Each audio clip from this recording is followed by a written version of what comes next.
Back to my YouTube channel. So आज का जो हमारा वीडियो होने वाला है वो हम पढ़ेंगे पोस्टीरियर पिट्यूटरी हार्मोन्स के बारे में।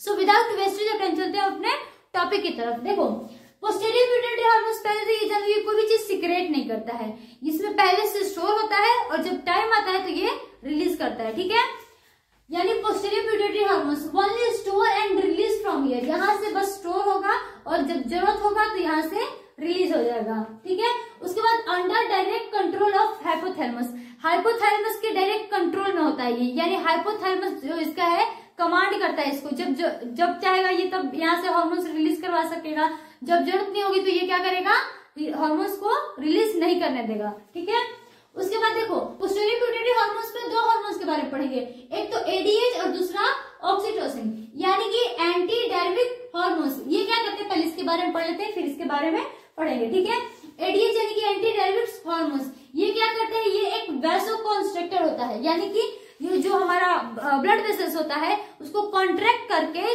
पतला कर देता है, यानी कि नैरो बना देता है। ठीक है, देखो वैसोकॉन्ट्रैक्टर होता है तो ये हमारा ब्लड वेसल्स क्या करेगा, कॉन्ट्रैक्ट करेगा, और कॉन्ट्रैक्ट करने की वजह से यानी कि चारों तरफ से मान लो किसी चीज पर प्रेशर आ रहा है तो कॉन्ट्रैक्ट करेगा, यानी कि चारों तरफ से प्रेशर आएगा तो वो कोई भी चीज जैसे बैलून ही होता है तो वो प्रेशर अगर आएगा तो दब जाएगा ना, तो वैसे ही क्या होता है कि अगर ये वैसोकॉन्ट्रैक्ट आएगा हर जगह से उस पर प्रेशर आएगा तो कॉन्ट्रैक्ट होकर उसका जो ब्लड वेसल्स होता है वो कॉन्ट्रैक्ट होकर नैरो हो जाता है।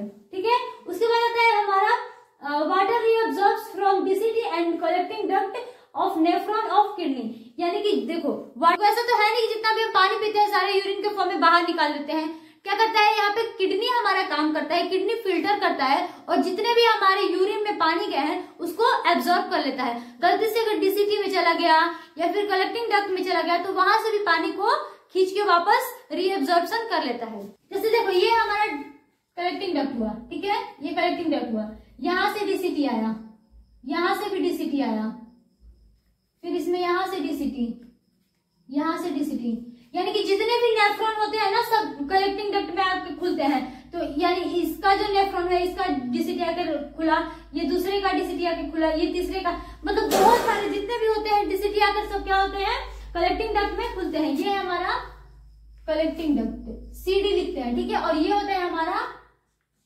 डीसीटी। अगर इसमें गलती से पानी चला भी गया तो क्या करेगा, ये वापस इसको खींच लेगा। अगर मान लो इसमें गलती से H2O आ गया तो ये वापस क्या हो जाएगा, रीअब्सॉर्ब हो जाएगा। ओके, देखो जैसे water reabsorbs from DCT, DCT से या फिर अगर सीडी में भी हमारा वाटर आ गया तो इसको भी हम क्या करते हैं वापस रीअब्सॉर्ब एब्सॉर्ब कर लेते हैं। ठीक है, और फिर ये यहाँ पे आ गए, ये यूरेथ्रा में आ जाएगा और उसके बाद हमारे बॉडी से बाहर आ जाएगा। DCT water reabsorb from DCT and collecting duct of nephron of kidney, जिसको प्रिवेंट डेरिवेट्स करते हैं, यानी कि जितना भी हमारा वाटर लॉस होता है उसको ये क्या करता है, प्रिवेंट करता है।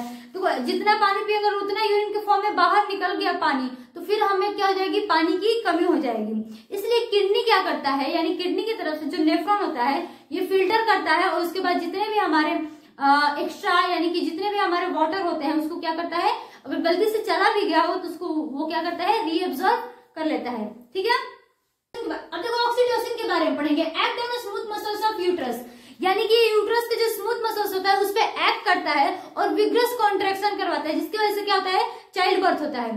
देखते हो जब प्रेगनेंसी के टाइम पे यानी कि डिलीवरी के टाइम पे बहुत ज्यादा लेबर पेन होता है, वही ये विग्रस कॉन्ट्रैक्शन होता है, जितना ज्यादा कॉन्ट्रैक्ट होता है उतना आसानी से यानी उतना ही जल्दी क्या होता है, पार्चुरेशन होता है, यानी कि जो चाइल्ड बर्थ होता है उतना आराम से वो बाहर निकल पाता है। जो हमारा स्मूथ मसल्स होता है यानी यूट्रस का जो स्मूथ मसल्स होता है वो बहुत तेजी से कॉन्ट्रैक्ट करता है ताकि जो चाइल्ड बर्थ हो वो आराम से बाहर आ पाए। ठीक है, उसके बाद है contraction in myoepithelial cells in mammary gland. ये क्या करता है कि जो कॉन्ट्रैक्शन होता है मेमोरी ग्लैंड के मायोएपिथेलियल में, ये इसकी वजह से क्या होता है, हमारा मिल्क जो है वो रिलीज होता है। ठीक है, समझ आया।